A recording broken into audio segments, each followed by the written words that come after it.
तो आपल्याला येणं फार गरजेचं असतं. ऐका, या प्रक्रियेतून आमच्याकडे साम नावाचा वेद आम्हाला काही भूमिका देतो. साम काय? साम गायन करी. साम म्हणजे काय? सा म्हणजे रुचा, आ म्हणजे आलाप. सा म्हणजे रुचा, आ म्हणजे आलाप. जिथल्या रुचा आलापामध्येच गायच्या असतात त्याला म्हणतात साम. त्याच्यामध्ये दोन पद्धती, पूर्वार्चित गायन पद्धती वेगळी आणि उत्तरार्चित गायन पद्धती वेगळी. त्या पूर्वार्चित गायन पद्धतीतही तोच राग आहे, उत्तरार्चित गायन पद्धती राग तोच आहे. राग जरी एक असला तरी त्या रागाला गाण्याची वैशिष्ट्यता मात्र भिन्न असते. त्या भिन्नतेतून जे जन्माला येतात त्याला म्हणतात घराणं.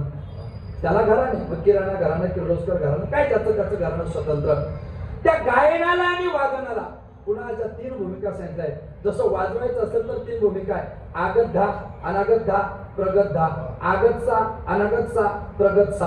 आगत धा समेच्या अगोदर, अनागत धा समेच्या नंतर, आगत सा समेच्या आधी, अनागत सा समेच्या नंतर. गायक आणि पखवाजाची युती म्हणजे कीर्तनकाराची आत्महत्या. बरं लक्षात घ्या, एक आगत आणि दुसरं अनागत, कीर्तन प्रगत होऊ शकत नाही.